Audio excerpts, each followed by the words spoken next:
10th class के math के प्रथम वीडियो में आप सभी का स्वागत है। सबसे पहले हम लोग आज मैथ के सिलेबस के बारे में जानते हैं कि विगत 4-5 सालों में बिहार बोर्ड विद्यालय परीक्षा समिति द्वारा परीक्षा ली गई है, वो उसमें किस तरह के प्रश्न पूछे जा रहे हैं। तो सबसे पहले आपको सिलेबस का कुछ जानकारी दे देता हूं। तो 10th क्लास के मैथ में 3 तरह के प्रश्न आपको पूछे जाते हैं। पहला जो होता है OMR शीट पर ऑब्जेक्टिव क्वेश्चन रहता है, जिसको हिंदी में कहते हैं बहुविकल्प।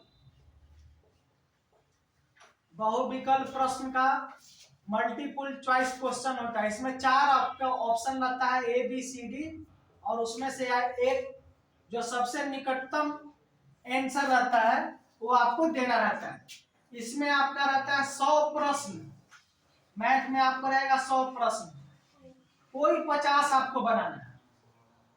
जो आपका 50 प्रश्न आता है वो बनाना है।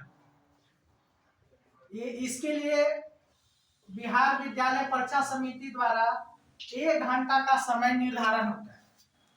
1 घंटा के अंदर आपको ऑब्जेक्टिव क्वेश्चन को बनाकर रंग कर जमा कर देना। 15 मिनट विशेष समय दिया जाता है आपको प्रश्न को पढ़ने के लिए।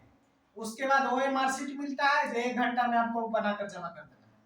इसके बाद ये दूसरा जो रहता है वो शॉर्ट क्वेश्चन रहता है। शॉर्ट क्वेश्चन को कहते हैं लघु उत्तरीय प्रश्न। लघु उत्तरीय प्रश्न में आपको 2 मार्क्स का रहता है। ये जो ऑब्जेक्टिव था 1 नंबर का रहता है। 50 प्रश्न आपको बनाना है तो 50 नंबर का हो गया। इसमें आपका 2 मार्क्स का प्रश्न रहता है, जिसमें प्रश्नों की संख्या आपको 30 रहती है। प्रश्नों की संख्या कितना रहता है? 30। कितना बनाना है? 15 बनाना है, जिसमें से 15। तो 15 में 2-2 मार्क्स का ही हो गया, तो 15 दूनी कितना नंबर हो गया? 30। अब आइए तीसरा में आपका हो गया दीर्घ उत्तरीय प्रश्न, लॉन्ग।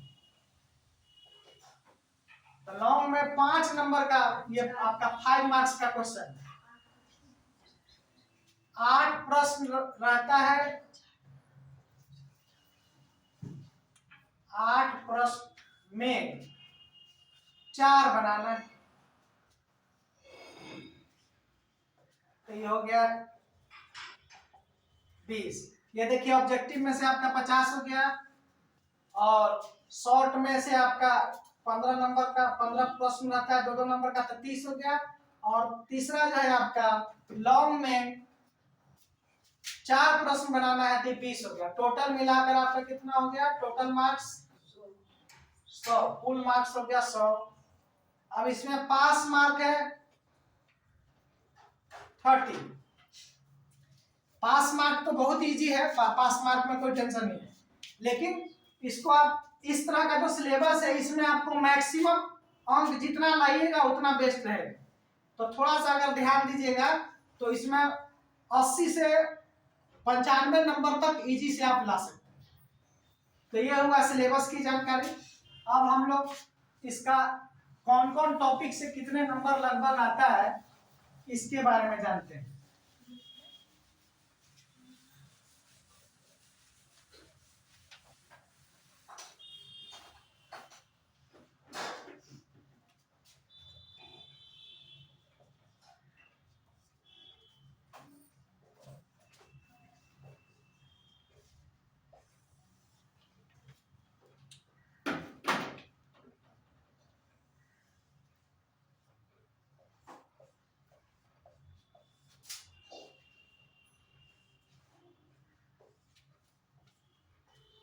कुल मिलाकर 10th में जो है आपका 6 टॉपिक के बारे में पढ़ना है।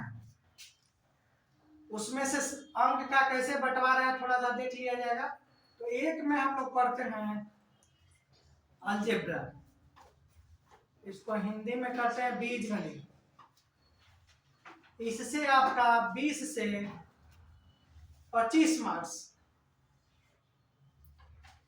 अभी देखिएगा 2-4 नंबर का हम लोग डिफरेंस लिखेंगे, क्योंकि हर साल के एग्जाम के पैटर्न में कुछ ना कुछ बदलाव होते रहता है। किसी साल 20 नंबर का, किसी साल 22 नंबर का, किसी साल 25 नंबर का, ऐसे पूछा जाता है। दूसरा जो है आपका बड़ा पोर्शन है ज्यामिति, जिसको क्या कहते हैं इंग्लिश में? ज्योमेट्री। ज्योमेट्री से भी 20 लगभग नंबर का आपको प्रश्न आता है। तीसरा जो आपका पोर्शन बन गया क्षेत्रमिति।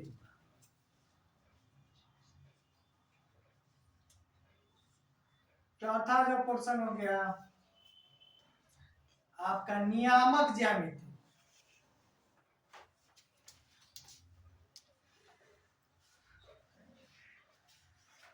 पांचवा पोर्शन हो गया आपका त्रिकोणमिति। छठा जो पोर्शन है उसको कहते हैं सांख्यिकी। इसी में और एक रहता है प्रायिकता। अब इसी में सबको इंग्लिश में समझें, इसको हम लोग मेंसुरेशन करते हैं। मेंसुरेशन से आपको 15 से 20 मार्क्स, ऑब्जेक्टिव, शॉर्ट, लॉन्ग सब मिलाकर आपको बताया जा रहा है। कोऑर्डिनेट ज्योमेट्री से 10 से 15 मार्क्स। इसको इंग्लिश में कहा जाता है कोऑर्डिनेट ज्योमेट्री, जिसका हम लोग इंट्रोडक्शन 9th क्लास में ऑलरेडी पढ़े हैं, कोऑर्डिनेट ज्योमेट्री। और पांचवा जो पोर्शन है इसको हम लोग कहते हैं ट्रिगोनोमेट्री।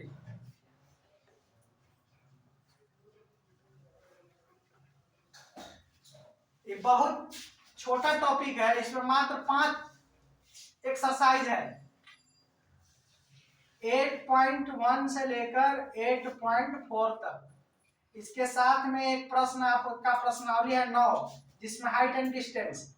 यही 5 प्रश्नावली इसमें पढ़ना है, जिसमें आपको 15 नंबर लगभग पूछ देता है। और आगे आपको 11-12 में बहुत इंपॉर्टेंट है। छोटा टॉपिक है लेकिन ये सूत्र बेस्ट टॉपिक है। और लास्ट में आइए आपको स्टैटिक्स ऑफ प्रोबेबिलिटी। ये भी बहुत छोटा चैप्टर है, इससे आपको लगभग 15 मार्क्स का प्रश्न आता है। तो सबको अगर आप टोटल कीजिएगा तो टोटल मार्क्स हो गया आपका कितना? 100। पास मार्क तो आपको पता ही है 30। इसको एक बार आप लोग लिख लीजिए। इसके बाद हम लोग सबसे पहले शुरुआत करेंगे आज के क्लास में सांख्यिकी के बारे में। यही आज शुरू किया जाए।